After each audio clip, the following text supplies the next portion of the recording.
तो नमस्कार, स्वागत है आप सभी का एजुकेशन मंत्रा में। दोस्तों, इस वीडियो में हम बात करने वाले हैं कुछ इंपॉर्टेंट अपडेट्स जो सभी छात्रों के लिए आवश्यक हैं।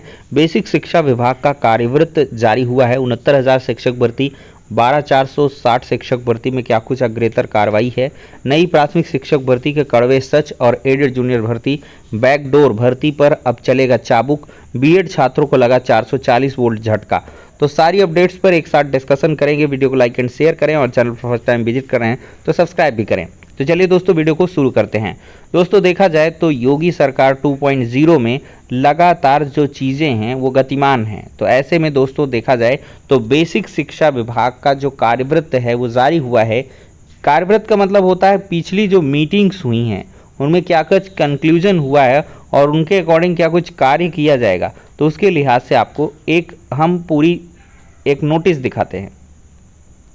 तो यहाँ पर दोस्तों देख सकते हैं 2 मार्च 2022 को अपराह्न 5 बजे संपन्न बैठक का ये विवरण है। अवधेश कुमार तिवारी विशेष सचिव, आरवी सिंह, सर्वेंद्र विक्रम बहादुर और प्रताप सिंह बघेल ये सभी मौजूद रहे हैं। पहला प्रकरण है बीटीसी पत्राचार के याचिगणों के संबंध में। यहाँ पर है कंक्लूजन में बताऊंगा कि यहाँ पर देखा जाए तो याचिगण द्वारा की गई पत्राचार बीटीसी को रेगुलर बीटीसी के समान माना गया है और यह आदेश अपवाद स्वरूप निर्गत करते हुए अंकित किया जाए कि यह सुविधा केवल याचिगण को ही अनुमन्य है। अब 69,000 शिक्षक भर्ती में एनओसी का मैटर है और इसमें देखा जाए तो सरकार कुछ खास करने वाली नहीं है और उक्त निर्णय 29/10/2021 के विरुद्ध शासन के पत्र संख्या 17/12/21 के द्वारा विशेष अपील की अनुमति दी जा चुकी है। तत्क्रम में सचिव बेसिक शिक्षा परिषद विशेष अपील की गई है जिसकी सुनवाई होनी है। तो यह मत स्थिर हुआ है कि सचिव बेसिक शिक्षा परिषद उक्त विशेष अपील में प्रभावी पैरवी और शीघ्र सुनवाई हेतु तिथि निर्धारित करवाते हुए प्रकरण निस्तारित कराए।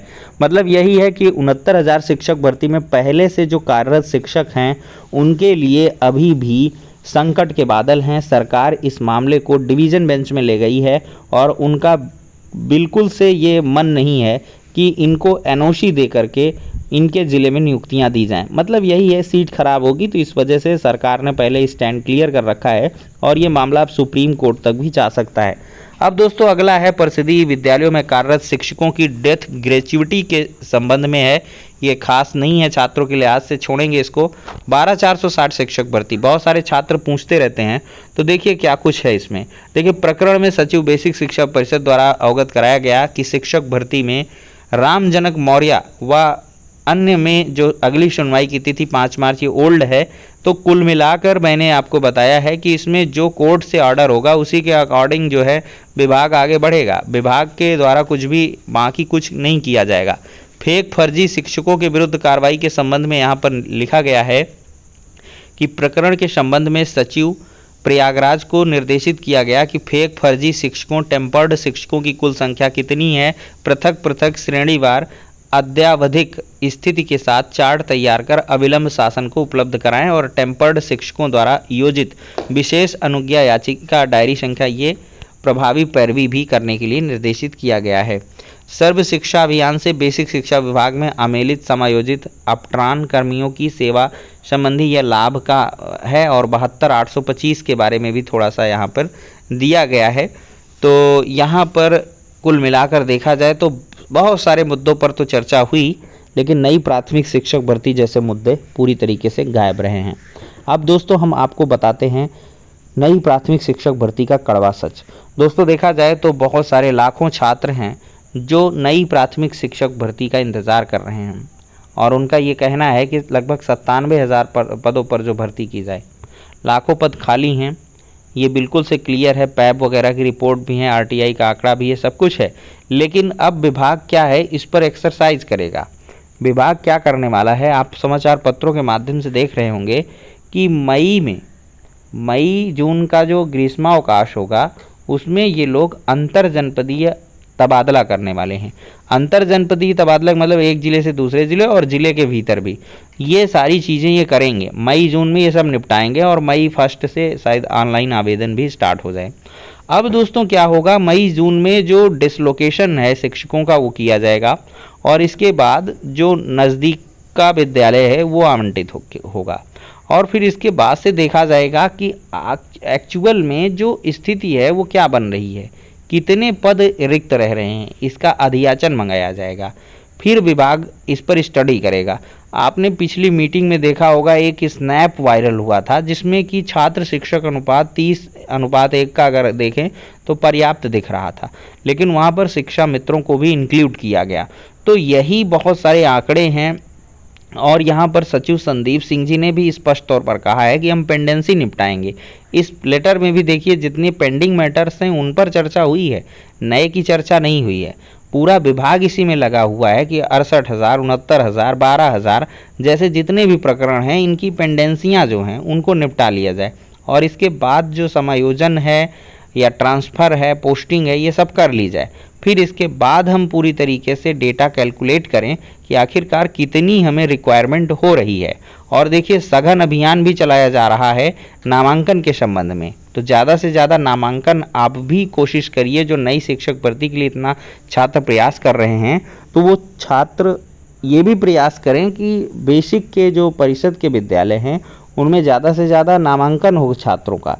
जितना ज़्यादा नामांकन होगा उतने टीचर्स की रिक्वायरमेंट बढ़ेगी।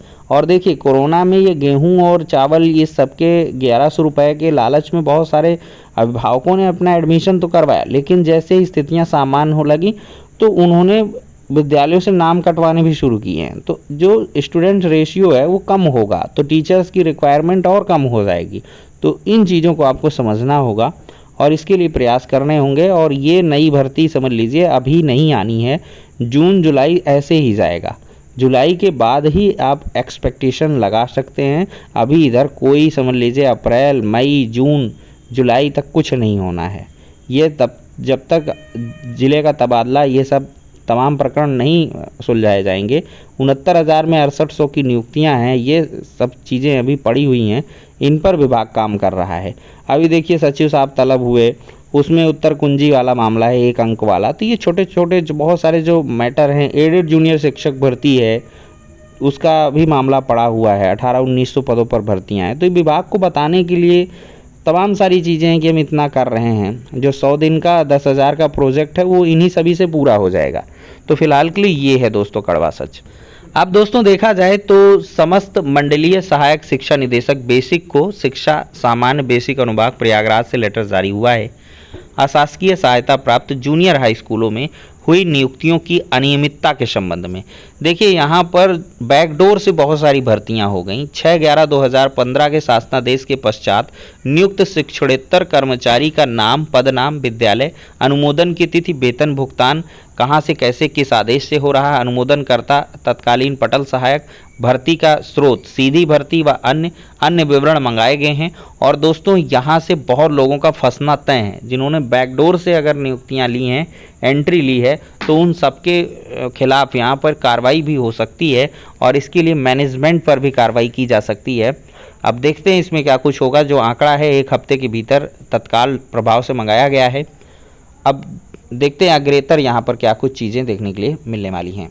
दोस्तों देखा जाए तो बीएड छात्रों को लगातार जो झटके हैं वो लगते हुए दिखाई पड़ रहे हैं। मामला बहुत ही संवेदनशील है। रीट 2022 के लिए शुरू से ही राजस्थान सरकार ने बीएड छात्रों को लेवल 1 से बाहर कर दिया है। लेवल 2 में ही बीएड के छात्र अप्लाई कर पाएंगे, लेवल 1 में नहीं। मतलब रीट पात्रता परीक्षा है और इसके बाद शिक्षक भर्तियाँ आएंगी, लेकिन यहीं से उनका जो है समापन किया जा चुका है। ये बीएड छात्रों की एक बहुत बड़ी हार है और इसको लेकर जो बीएड के छात्र हैं वो अभी भी सोए हुए हैं, तो उनको जागना होगा और साथ ही साथ डीएलएड छात्रों को और मजबूती से आगे बढ़ना होगा, क्योंकि जो जंग है वो आधी डीएलएड के छात्र जीत चुके हैं। क्योंकि क्या है कि रीट से बाहर हुए हैं, अब राजस्थान से और स्टेट से बाहर हो रहे हैं। सुप्रीम कोर्ट में मैटर है, जो मतलब अंतरिम राहत की मांग की गई उसको भी सुप्रीम कोर्ट ने ठुकरा दिया। तो ये बहुत सारी चीज़ें निगेटिव हैं बीएड छात्रों के लिए। लेकिन यहाँ पर अब देखते हैं कि एमएचआरडी है, एनसीटीई है, ये सब क्या अपना स्टैंड लेकर वहाँ पर गए हुए हैं। अगली जो सुनवाई होगी उसमें सारा चीज़ क्लियर होगा। लेकिन बीएड छात्रों के लिए जो लगातार पॉइंट्स हैं ये कमज़ोर करने वाले हैं। तो फिलहाल के लिए दोस्तों अब इस वीडियो में इतना ही, नेक्स्ट में मिलते हैं और तब तक के लिए शुक्रिया, धन्यवाद।